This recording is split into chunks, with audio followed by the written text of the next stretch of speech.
Are you ready? Let's get ready to. Are you ready? Rumble!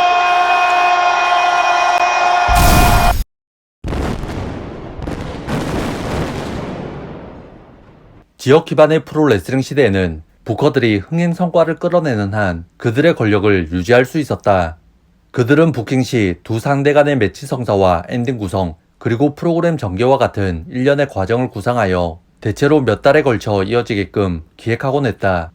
물론 상황에 따라서 한 두 달 만에 끝나는 짧은 부킹들도 있었다. 부커들은 이 기간에 팬들의 관심과 몰입을 양산하는 것을 목표로 레슬러 간의 갈등을 조장하고 완화하는 방식으로 대립을 진행시켰다. 당시 프로레슬링 관련 방송 중에는 지역 전반에 걸쳐 주로 미방영된 이벤트들을 대상으로 구성한 프로그램이 있었다. 이 프로그램은 임팩트 있는 스토리 라인을 소개하고 대립의 진행 과정을 중점적으로 다루었다. 그리고 곧 다가올 자신들의 매치를 홍보하려는 레슬러들의 열정적인 인터뷰 또는 프로모들도 선보였다. 특히 더스티 로즈는 이러한 인터뷰에서 거의 신들린 듯한 능력을 선보인 레슬러로 주목받았다. 지금의 WWE 시스템과는 달리 당시의 레슬러들은 그들의 인터뷰나 프로모를 진행할 시 부커들로부터 최소한의 지시사항만 전달받았다. 보편적으로 프로모를 위한 배경 상황과 할당된 시간 등이 전달되었는데 그 무렵 부커들이 전달한 지시사항의 예는 다음과 같다. 넌 이번 주 일요일에 릭 플레어와 경기를 가질 거야. 직전 대결에서 플레어는 속임수를 써서 너의 승리를 빼앗아갔어. 프로모에 주어진 시간은 3분이야. 이러한 간결한 지시들로 인해 레슬러들은 자발적으로 그들의 프로모를 구성했고 자연스레 트래시 토크가 접목되었다. 그리고 이는 레슬링 프로그램에서 가장 재미있고 사실적인 부분으로 정착했다.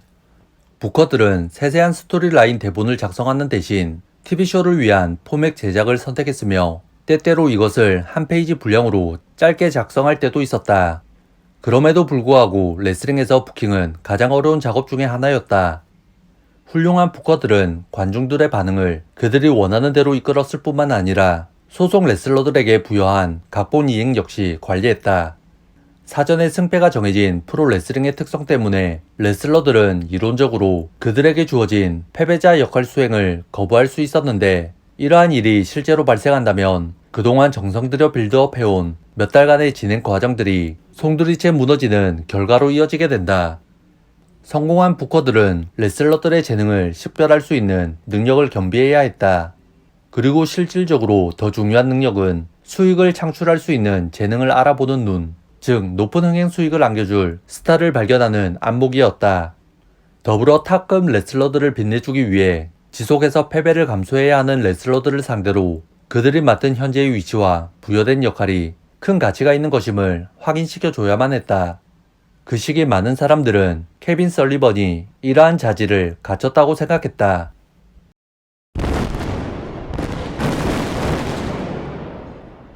설리번은 그의 커리어 초창기 뉴욕에 거점을 둔 WWF에서 미드카더로 활약했다. 참고로 설리번은 1970년에 데뷔하여 1974년부터 1977년까지 WWF에서 활동한 바 있다. 해당 단체에서 활동한 지 얼마 지나지 않았을 무렵 경기장에 일찍 도착한 설리번은 우연히 아레나 내부에서 하나의 노트를 발견하게 되었다.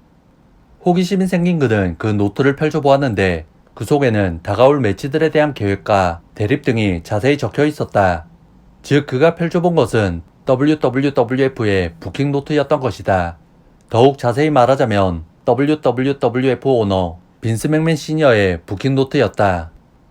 노트를 들여다보고 있던 설리번은 이내 이를 목격한 회사의 오너 빈스 맥맨 시니어로부터 제지를 당하고 만다. 물론 맥맨 시니어는 이 상황을 당황스러워했다.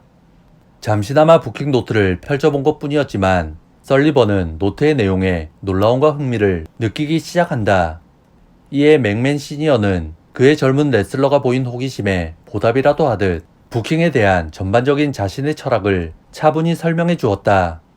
맥맨 시니어의 말을 열심히 듣고 있던 설리번은 잠시 후 호기심을 참지 못하고 그의 오너에게 몇 가지 질문을 건넨다. 왜 이 두 선수는 3번씩이나 경기를 가지는 것에 반해 다른 두 선수는 2번만 경기를 하는 거죠? 다음 달 메디슨 스퀘어 가든에서 브루노 삼마르티노와 대결할 사람이 누구인지 어떻게 알 수 있는 거예요? 어떻게 이 사람들이 함께 일을 하도록 만들죠? 물론 맥맨 시니어는 그가 계획한 모든 주요 매치메이킹에 대해 그것을 뒷받침할 명확한 근거를 지니고 있었다. 맥맨 시니어와 나눈 대화에서 큰 영향을 받은 설리번은 1994년 9월 WCW의 헤드부커로 임명되기 전까지 기나긴 경력의 길을 따라 쉴 새 없이 발걸음을 내딛었다.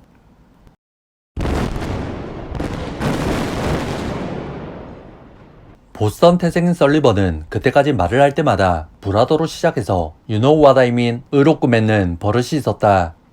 그리고 라커룸의 조화 조성에 요구되는 신중한 백스테이지 접근법에도 환했다. 아일랜드 혈통을 자랑스럽게 여긴 설리번은 언론으로부터 보스턴 스트롬 보이라고 불린 전설적인 복서 존 L 설리번과 같은 가문 출신이라고 주장했다.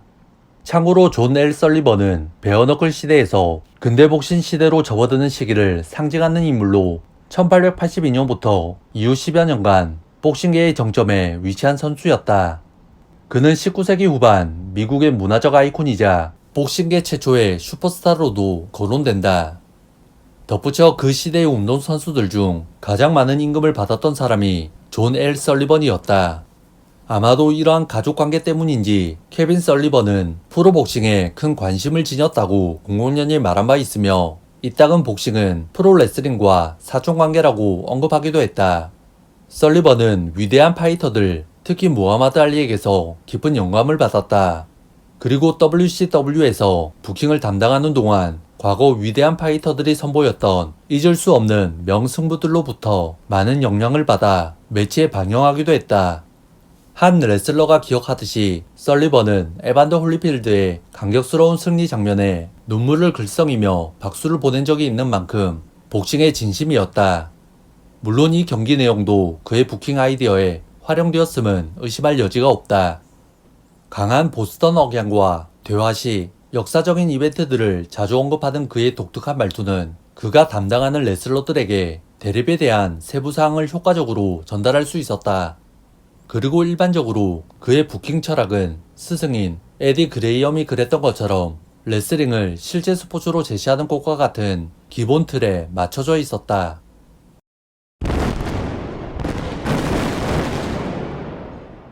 설리번이 내부에서 목격했듯이 WCW만의 창의성을 성공적으로 개선하기 위한 그의 능력은 역설적이게도 회사의 가장 큰 자산인 TBS와 헐크 호건, 이 두 세력에 의해 잠재적으로 방해를 받을 수 있었다. 설리번은 터너의 재무 담당자를 언급하며 특히 그를 무시하듯 말해댔다.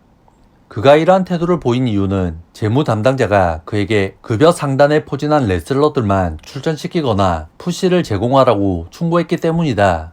설리번은 과거에 들었던 20만 달러를 벌어들이는 재능은 50만 달러를 벌어들이는 재능을 핀폴할 수 없다 라는 말을 기억해냈다. 이는 뛰어난 재능에 대한 투자를 합리화하려는 의미로 해석할 수 있다. 예컨대 어느 한 레슬러를 탑으로 낙점을 내린 이상 어떤 상황에서도 푸시를 계속 가하는 것과 비슷한 맥락이다. 그러나 급여를 기준으로 매치업에 나설 레슬러들의 위치를 결정한다는 이 같은 개념이 만일 실제로 장려된다면 이는 전통적인 레슬링 부킹을 역행하는 것과도 같았다.